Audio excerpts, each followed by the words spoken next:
It's very helpful for people to hear that they should make themselves competent and dangerous and take their proper place in the world. Competent and dangerous?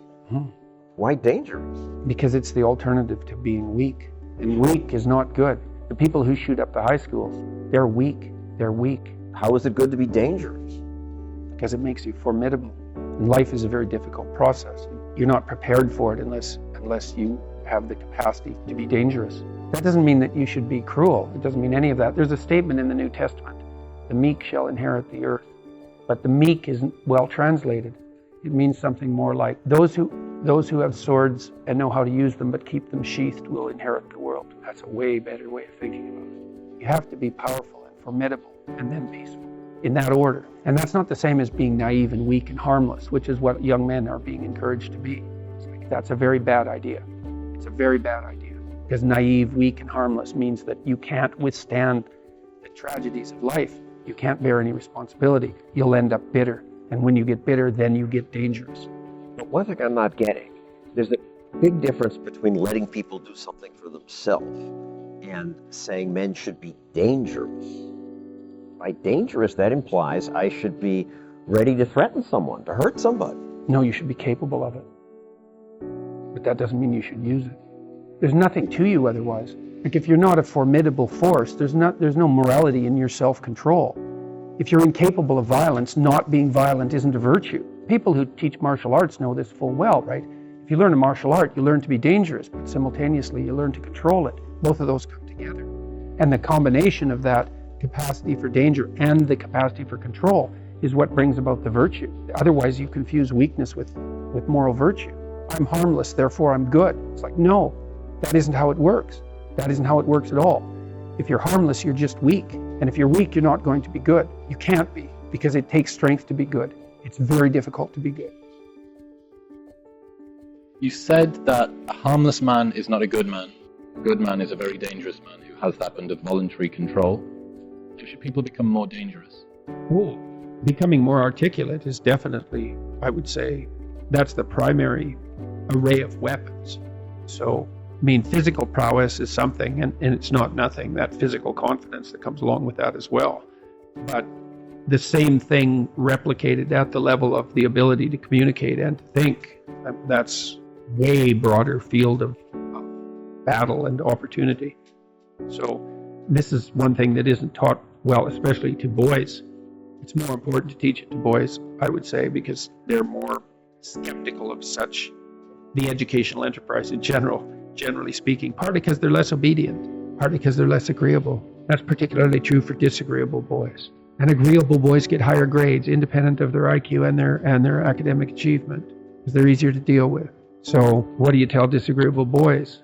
There's nothing that makes you more formidable than verbal competence and being able to articulate, be able to think, to marshal your arguments, right? It's a battlefield metaphor. Get everything in order. Get all your information straight. So to marshal your forces. So, I mean, that's part of the reason that rap artists are so popular, especially among disaffected young men, black and white alike, because they're unbelievably articulate.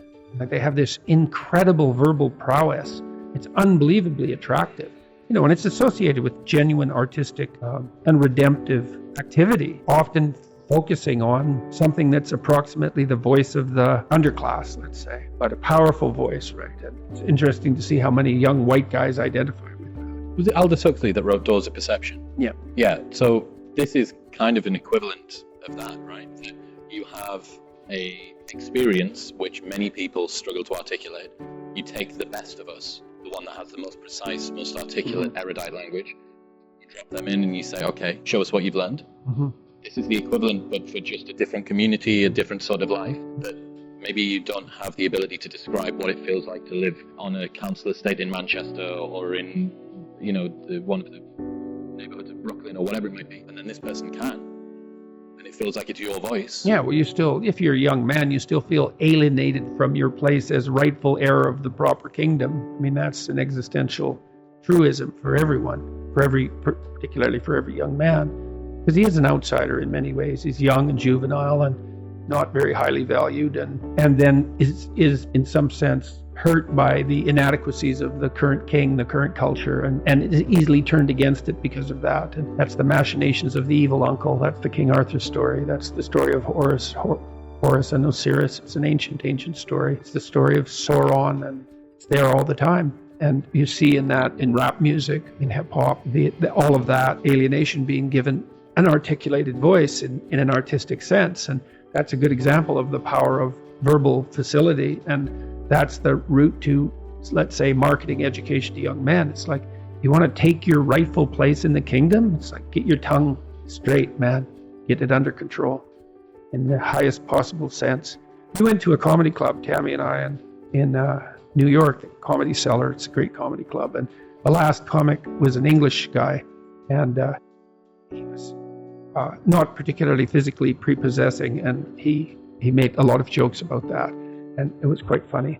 And then he divided the audience into 5 sections, and he asked each section to toss up a topic, just yellow the topic. And they were like random topics like the Kennedy assassination and electric lighting before 1890. Those were 2 of the topics, and the other 3 were just as diverse.